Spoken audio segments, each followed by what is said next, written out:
We're joined right now by Florida's head coach, Todd Golden. Coach, good morning. We'll ask you to make a statement, and then we'll take questions for 30 minutes. Good morning. Great to be here with you all. Just really proud to be here and proud of our group for the way we performed last night and found a way to beat a great Auburn team. Thought we did a great job in the second half, just raising the bar with our toughness, our physicality. Defended really well. Won the battle of the boards, which I thought was a big part of that victory. And obviously Walter and his teammates stepped up late, making big time shots that allowed us to pull out this victory. If you have a question for Coach Golden, please raise your hand. We're going to start with Kevin from Gainesville. Yeah, Kevin Brockway, Gainesville son. Todd, obviously Houston leading the nation in scoring defense or a rugged team. I know you've seen some of those kind of teams in the SEC, particularly a team like Tennessee, but just the challenge of dealing with their physicality and how much have you dived into the film yet in terms of how they play defense and what you guys are going to need to do? Yeah, no, they're the best defensive team in America, and they have just a great identity as a program of just being both physically and mentally tough, and that's something that we've tried to pride ourselves on this year. And Houston, I would say, is a great example of that. And not only this year, but Coach Sampson and his program have done it for a long time now. And talk about resilience and toughness. I feel like they showed that in a big time way last night. I think they were down 14 at one point and down 7 with a minute and a half to go, and just never quit, never gave up, didn't hang their heads, and made some big-time winning plays down the stretch to take that game away from Duke. I think your comparison is right on. I think Tennessee is a very good comparison in terms of just kind of their culture and their identity and their toughness and the way they defend. And, we'll look at that film a little bit for us as a way to attack it a little bit. But, Houston obviously is exceptional, and it's going to be a big challenge for us tomorrow night. Up front on the right side, Myron. Yeah, Myron Metcalf, ESPN. Todd, you see this in the NBA a lot where the best player on the team plays some point guard just because, that helps the offense. For you as an analytics guy, how did you make the decision to move Walter to point guard, and how do you think that has helped this team reach this point today? He did a really nice job for us off the ball last year playing with Zion Poland, being kind of a secondary ball handler, playmaker, and we saw some just really great examples of his ability to make plays out of the ball screen. And, watching him play pickup and pushing the ball in transition, he showed to us and proved to us that, he could do that, become the primary ball handler and lead the team. And, I think he's done an incredible job getting himself in great shape. He works on his game a ton. And having someone that's such an elite threat to score with the ball in his hands at all times obviously makes everybody else so dangerous as well. And, a lot of questions were asked last summer and this fall, if we would have enough ball handling on this team, if we had enough playmaking. And obviously Walter's, quieted those concerns and has led us to the national championship game. Coach to the left side, the gentleman from Orlando. Yeah, Edgar Thompson of the Orlando Sentinel. Todd, it's just looking at the numbers, is it fair to kind of call this a contrast in styles? And also, what do you feel about your team's ability to kind of adapt to the situation and play whatever kind of style it needs to win a game? Yeah, it's funny. Analytically, like us in Houston, on Ken Palm, our efficiency margin is like within 0.1 of each other over 100 possessions. And obviously we're an elite offensive team and a top 10 defensive team. They're a top 10 offensive team and elite defensive team. And so, I do think it's going to be a contrasting little battle that way to see who can, hopefully we can get the game up and down a little bit. They're going to impose their will just as they've done on everybody this year. And, we're a pretty tough team also. So, we're going to have to do a better job than we did last night. I thought first half we let Auburn take it to us a little bit. We can't allow that to happen tomorrow night. But they're absolutely an elite team, and the way they guard, they're going to make it really hard on us. I think they'll pressure the ball screen and try to get the ball out of Walt's hands, but they rotate, they're long, and they just play so hard and they're so tough that we're going to have to have great mental and physical toughness for 40 minutes if we want to give ourselves a great chance tomorrow night. Coach, over on the right side, we're going to go fourth row, then fifth row. Hi, Coach Joshua from IOND. Yesterday, there was a 10.5-minute period towards the end where Duke could only make one field goal. Was there any notes that you could figure out on that Houston defense down the stretch that will make sure that your offense doesn't have a single period like that tomorrow? You're asking if you said our defense against Janai last night. He only made. Sorry, you said Cooper Flagg only had one. Yeah, got you. Yeah, I mean their defense worries me a lot. Absolutely, and you look at a guy like Tugler, Roberts. They have incredible length and athleticism and physicality inside the paint. They wear you down. They make it really, really hard on you. And so, it definitely concerns me. I think we're going to have a couple different ideas and a couple different pitches, for lack of a better term, to throw at them late in the game. Because I do think there's going to be some issues for us out there, and if we don't kind of troubleshoot well, we'll be in trouble. But we're a pretty elite offensive team, and we'll lean into that and allow our guys to go out there and try to make some plays and see what happens. Yeah. That same area, one row back. Yeah, Kevin Sweeney, SI. Todd, obviously, Condon and Walter's backgrounds playing other sports have been pretty well documented. But I know Elijah and Tommy were also pretty big football players. I guess how much have you guys valued multi-sport guys in the recruiting process, and what do you think that those type of players bring to the table in this day and age? It's definitely happened. I don't know how. If it's necessarily like happened on purpose, or if it's more of just like the type of guy that we like, seems to, the high IQ, just super athletic guys generally are guys that are multi-sport guys. And it's funny because just from my experience, I feel like the multi-sport guys have like really good feel and really good IQ, and they've had to get used to playing different sports and being in different situations.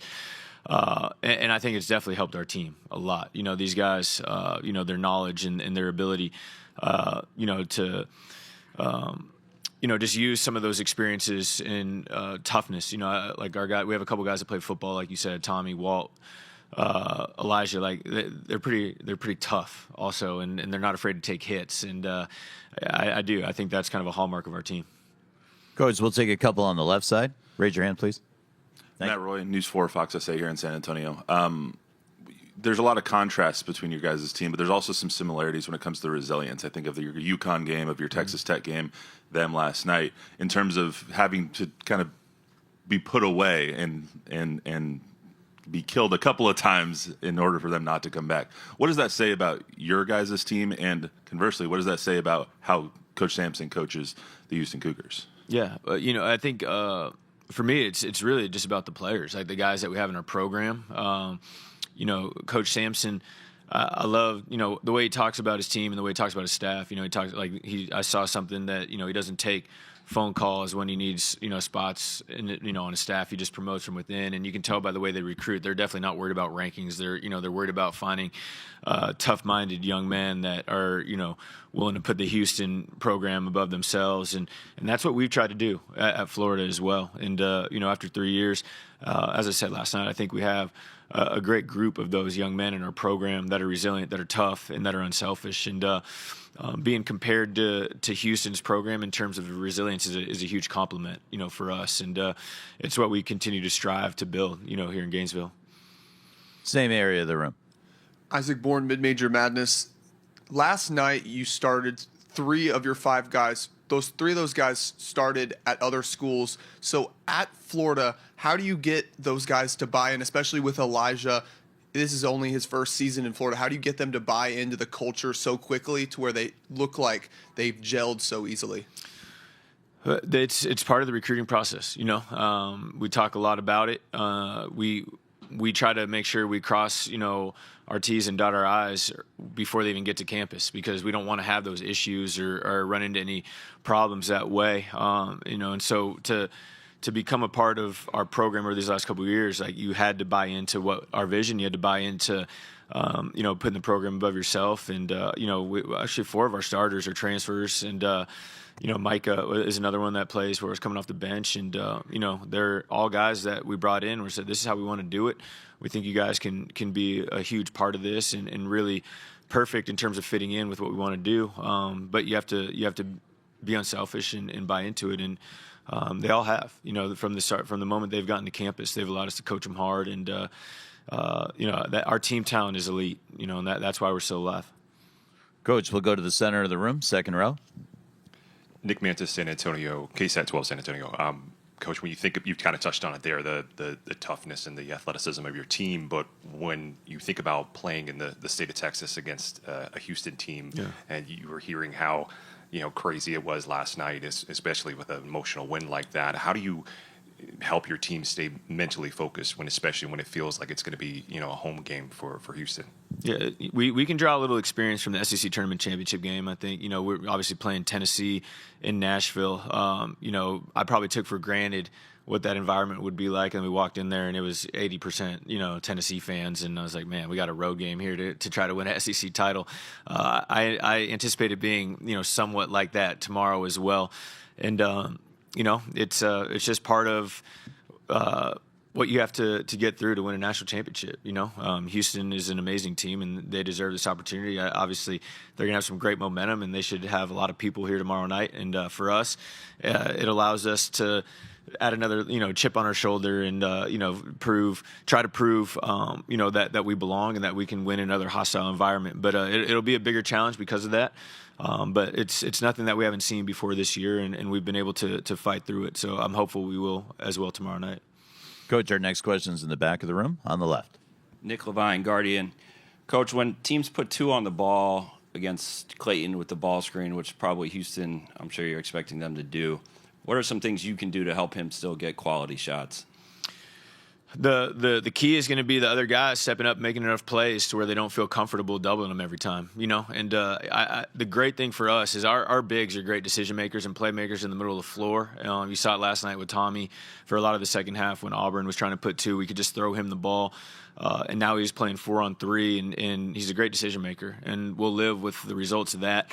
If our bigs are able to hit a couple pick and pop threes in the middle of the floor, I think that'll be really important because, that's something that might take away a little of their aggressiveness in the ball screen coverage. I think he's going to be capable to run around it a little bit and, keep them on their toes in terms of whether he's going to get off of it quick and let somebody else make the play or try to get in the paint. So, it's going to be a challenge. And again, I think the other guys, as we've done all year, are going to have to step up and take advantage of, having 4-on-3 after he uses a ball screen. That same part of the room, left side. Hey, Todd, Noah Ram, Gainesville Sun. Just talk about how contrast, sticking on that theme, you and Kelvin, I think Kelvin was already coaching by the time you were born. Going against a coach like that who has all that experience and has seen it all, what kind of challenges that bring for tomorrow night, especially that he's also coached in now a couple of Final Four games? Yeah, I mean, he's just an amazing coach. That's the biggest challenge. He's done it at an incredibly high level for a long, long time at a lot of different places. And, Coach Sampson in the Houston program is definitely, one of, if not the toughest programs in America, and they've been doing it for a long time. And, in my estimation, a little underrated as hard as that might be to believe. Like they're just an elite program, and they're so consistent. They're so tough. 19-1 in the Big 12 this year, 18-game winning streak, I think, right now that they're on. And it's a huge challenge for us. But for us to continue to put ourselves on the map and continue to get Florida basketball where we want it to be, tomorrow night's a great opportunity. We got 40 minutes for one chance, to win a national championship and, continue to put ourselves in that conversation. But obviously he has a longer resume than I do. He's been at it a little longer than I have, and it's going to be a huge challenge for me, to compete against him tomorrow night. Left side, Orlando. Yeah, Mike Bianchi, Orlando Sentinel coach. Obviously, Gator Nation's very excited right now. It's been almost 20 years since they played for a national title in football or basketball. I'm curious, have you had any memorable interaction with a longtime fan or a booster or something that sort of stuck out, that they just expressed their gratitude about how excited they are? When we got back to the hotel last night, there were a lot of people there that were fired up and really happy about our advancing to the championship game. And it's been awesome, man. These last couple of weeks, I go back a month, I feel like we've gotten some really good momentum. And, winning the SEC title, tournament championship, ever since then, we've gotten a lot, well, really before that, but that was really when the support, started coming in waves, and it's been awesome, man. Our players really appreciate it. Our staff appreciates it, and I know our fans and our alums and our boosters enjoy being back in this environment, being back, having the opportunity to compete, to win a national championship, and we're just hopeful that we can continue to bring them joy and have them be able to enjoy the experience. Back to Myron up front. Coach, we reached halftime. Todd, what were some of those early practices like, and some of the growing pains that maybe Walter experienced when he made that switch to point guard full time, and how has he evolved since then? He's done a pretty dang good job of it all year. I think the conditioning part was a huge key. Just the way, I think for him, going to get NBA workouts last spring and summer, well, spring, summer, whatever you want to call it, I think was really, really big for him too, to be able to get some good feedback from, 6 or 7 NBA teams. It really motivated him, and he was a good hard worker prior, but I feel like after he got back from the combine, it was like he wasn't going to be denied. He just really raised the bar in terms of his work ethic, and we felt really good all summer, watching these guys play and in practice, that he would be able to handle it. And, we had enough weapons around him with Elijah and Will in our front court being so good with the ball, and then Zell and shooters coming off the bench, that he would be in a position to be successful. And, obviously he hasn't been perfect all year, but he's been pretty dang good over these last couple months. And, again, I'm just really happy for him. Midway back on the right. Coach Mike Miller, Field 68 Daily. You got your first NCAA tournament win this year. Mm-hmm. You're playing for a title tomorrow. It must feel like there's this really steep learning curve you've hit over the last 3 weeks. Are there any significant lessons you've taken from these games? Because you guys have had all sorts of outcomes. You've had all sorts of performances that went down the wire. You've had dominant performances. Are there any specific lessons you've had and you're applying right now? It's just not. None of these games are the same. All of them provide different challenges and different decisions that we have to make. Different preparation in regards to how we want to get our guys ready. I think the UConn game was huge for us because that was the first time in a while that we had been really tested, and that we had our back against the wall. To be able to win that game, and to be honest, I think we came into this NCAA tournament with some pressure after winning the SEC tournament championship. We were playing free and loose for a long time leading up to that. And then that first weekend, obviously we played great for the first 15 minutes against Norfolk, and then we tightened up a little bit. And that UConn game, I felt like, we felt so much pressure to win, and as you need to in the tournament, but we weren't playing as free as we had before. And so winning that game gave us a little bit of freedom, and we relaxed. And I would say the Tech game was similar. I thought we played great against Maryland, and then Tech, they were kicking our butts for a while and got us down 10 in the second half, and it showed a lot of grit and more resilience. And once we got here, we kind of felt like we had the weight of the world off our shoulders in terms of we made the Final Four, and now it's just time to hoop. Go out there and see what happens. And that's definitely how I feel now going into tomorrow night. Coach, we'll head to the back of the room on the left. Jackson. Coach Jackson Schenk, Hoops HQ. With Billy Donovan being inducted into the Hall of Fame yesterday, it was a big moment for Gator Nation. Was there any extra motivation behind you reaching the national title game for Florida for the first time in so long? And did he share any advice with you before the matchup yesterday? I wouldn't say that it, added any motivation. Like we were awfully motivated to make this championship game. Regardless, I would say it was really neat, to be able to do it with him in the building, with him being honored, and for all of our fans and supporters that were here, just an incredible full circle moment, for him being celebrated at halftime, 20 years ago, him leading this program to back-to-back national championships. I think it was pretty special for them to see him and watch him being honored, and then see us be able to win last night. And I didn't speak to him before the game, but it was funny because Torian, said they caught eyes at halftime, and he said, "You guys are gonna be fine. Just stay the course. You guys will get it done." So I appreciate him believing in the Gators last night. Coach, we'll go to the back of the room on the right. Joe Duarte from Houston. Joseph Duarte, Houston Chronicle. Todd, as you dive into Houston, I was wondering what you can gather from LJ Cryer and just his ability from the three-point line and kind of how you defend that or what makes that so tough, what he does. Yeah, they're obviously an amazing team. They're LJ and the rest of their perimeter all shoot the ball so well. Him, Sharp, Uzan shooting the ball great. A guy that wasn't thought of as a elite shooter prior to getting to Houston, and he and their set they've done an incredible job getting him confident from behind the line. They're a unique team. They don't necessarily finish great from two. Their 2-point field goal percentage is lower than you would expect for an elite team, but they shoot the ball great from three. And I'm not sure how analytical they think about the game, but they're an incredibly efficient analytical team. They don't turn the ball over, and they get back all their misses. And they're very difficult to defend because of that. And I think a big part of this game tomorrow is going to be the battle of the boards. Whatever team is able to gain an advantage there, I think is going to give themselves a great chance. We have to take care of the ball. Because they don't turn it over. They don't beat themselves, and at times, we hurt ourselves that way. But with LJ and the rest of the perimeter, we got to do a good job limiting their good 3-point attempts. We big picture goal is going to be make them take tough twos and then fight like hell to get the rebound. And every rebound we get is going to feel like we won the game, I feel like. So if we can do a good job keeping them off the boards, we'll give ourselves a chance. Third row, center left. Hey, Matthew Lerma with Spurfict. Both you and Houston turned up the defensive intensity in the second half of your games, and I just was wondering, how do you think you stand up against them defensively, and what are Ruben and Oliver's roles specifically against Houston coming up on Monday night? You said Ruben and Oliver?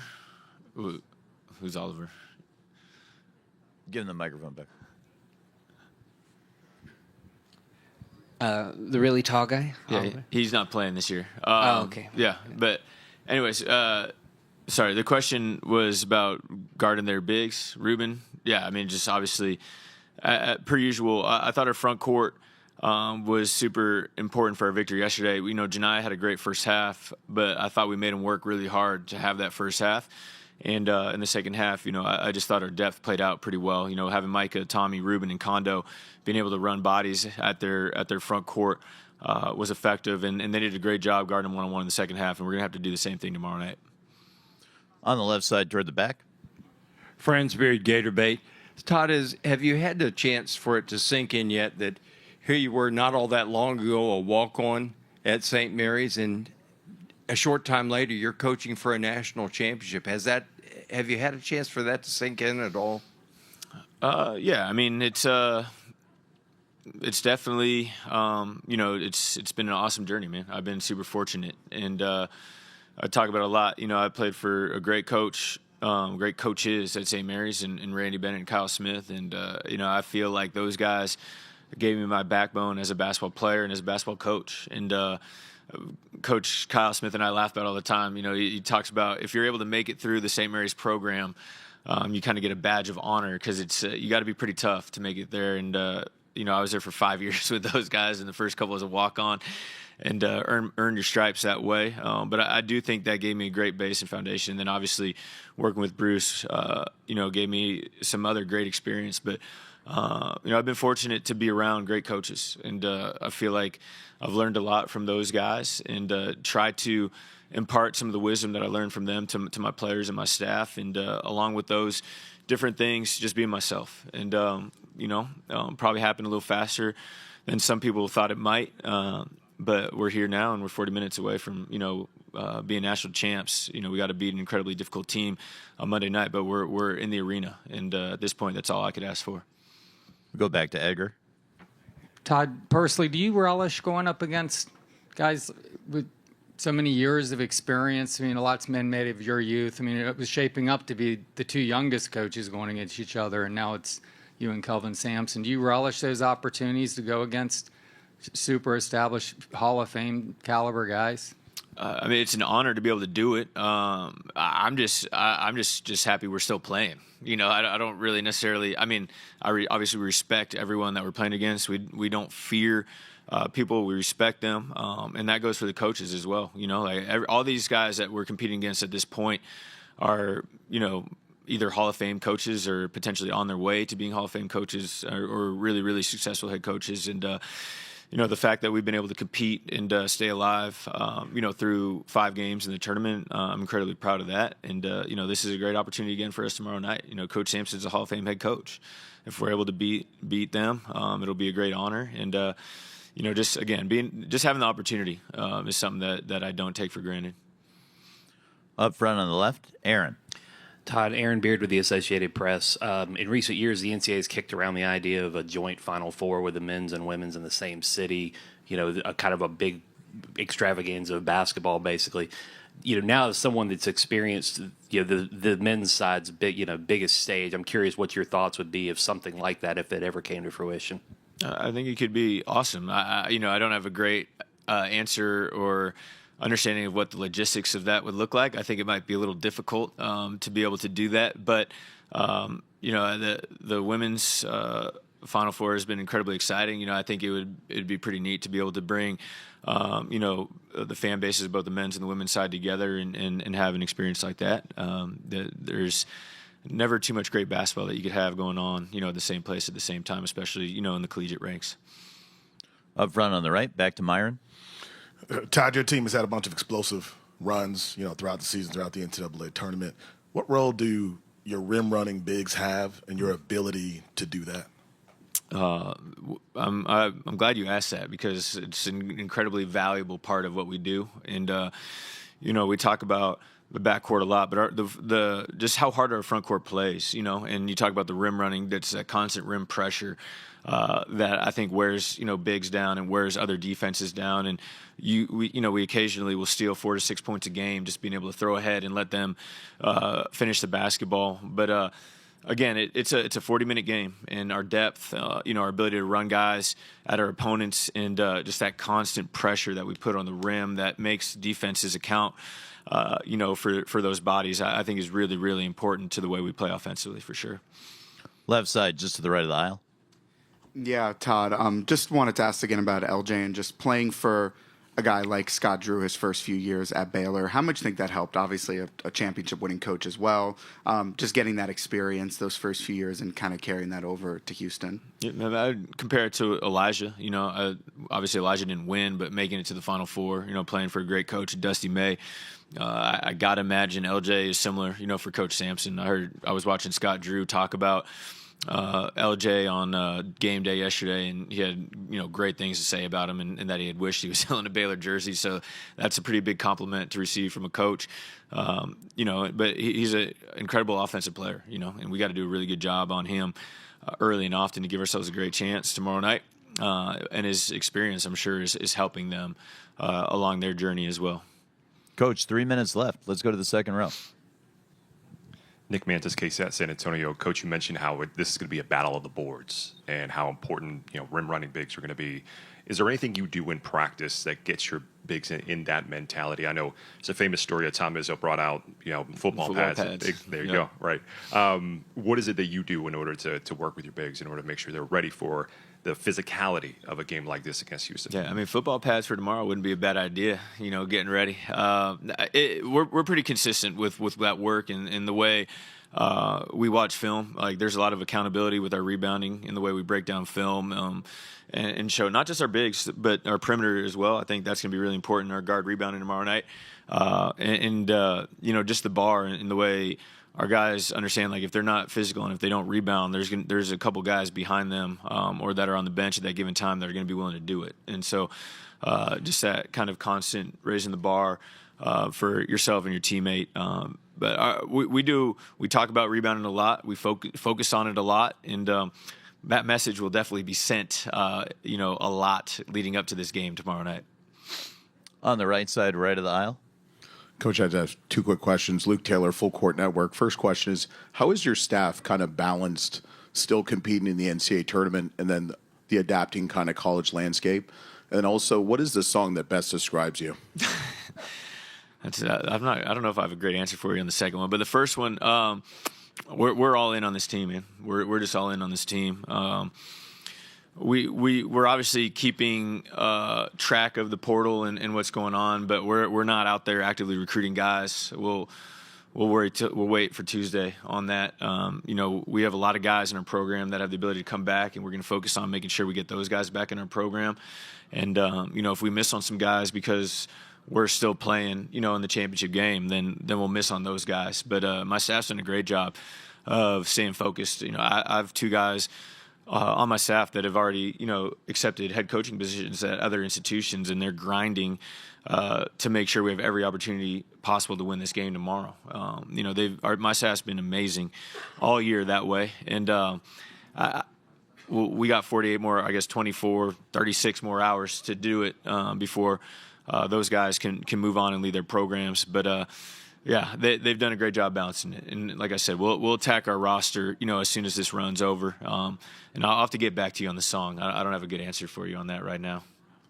Let's do our final question midway back left of the aisle. Hand up, please. Thank you. Adi Joseph, CBS Sports. You told my colleague Matt Norlander a couple years ago you didn't want to draft guys. You wanted to sign free agents, as in transfers over recruiting. Your effort was going to be, when you first took over the program, you want to put your effort toward the transfer portal. I'm curious how that's played with your roster building and how guys like Denzel and Thomas and Alex have sort of fit these are the freshmen I want. Yeah. How has that come to be? At that point, when and I'm pretty sure that was when Matt was flying around with us when we were recruiting. We needed an influx of talent in our program and fast, and so we focused that first year, and really after our first year in the portal and making sure that we could kind of get some, for lack of a better term, guys that could help us in the moment moving forward. And with that being said, though, we have done a really nice job of finding the right young guys, to recruit and to bring into our program. We had three guys were committed to Florida when I was fortunate enough to get the job. 2 of them decommitted and left, and Denzel stayed the course. And I remember driving down with Jonathan Sapphire to Orlando to go meet with him, and we were kind of, just thinking about, all right, what are we going to have to do to make sure he stays and wants to be a part of our program. We walked in to his house, sat down with him and his parents, and after a minute, he's like, no, I'm good, man. Like, I want to be a Gator. Like, I'm coming. And we were really excited about his mentality and his willingness to buy into what we wanted to do. And then with Tommy and Kondo, as we had said, we were focused on bringing in some older guys, but both those guys had great attitudes, great work ethics, wanted to be at Florida, and we thought they had really good potential. And high IQ, came from great families, really fit the DNA of what we wanted our program to be. And Isaiah Brown, who's a freshman for us this year, is another guy that I'd throw in that bucket. I think he's going to be a really, really good player for us. But now we're at the point in our program where we do want to be able to recruit young guys, that are high character kids that, want to be Gators, and regardless of whether they're playing a lot or not as a freshman, want to stick with us. And then retaining is going to be huge, just like last year. We're in this position because we retained Walt, Will, Kondo, Tommy, and Denzel. And then we were able to fit in and bring in the right pieces. I think it's going to be similar for next year. We have a lot of guys that we can bring back and build around, and we'll try to do that to the best of our ability and then pepper in what we need to. But I would say it's a healthy balance at this point. And so it's going to be a year-to-year decision, whether it's more portal guys or more young guys, just kind of seeing how the roster shakes out. I want to thank Coach Golden for joining us for 30 big minutes here in the main interview room today. Yeah, thank you, Coach. Go Gators. What's up, Adam? Oh, boy.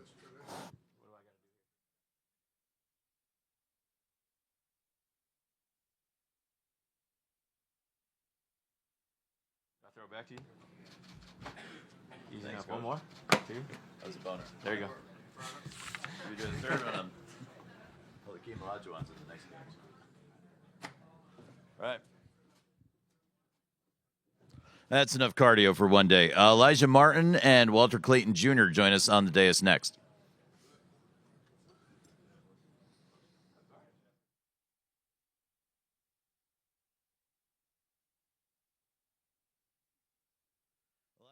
Walter will join us till about 12:20, and then they and other Florida student athletes will be in the breakout areas across the hall.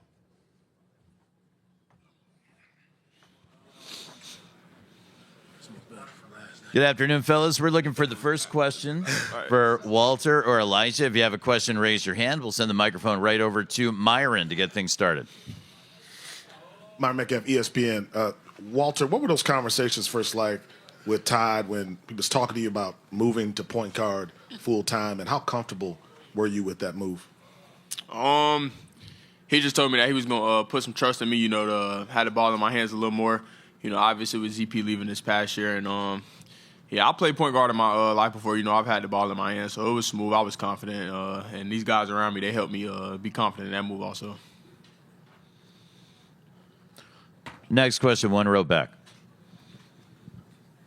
Brett Friedlander, Saturday Down South. Elijah, have you had an opportunity to watch the replay of your dunk or see the still shots, and what was going through your mind when you left the ground there? And then Walter, what was your reaction to it?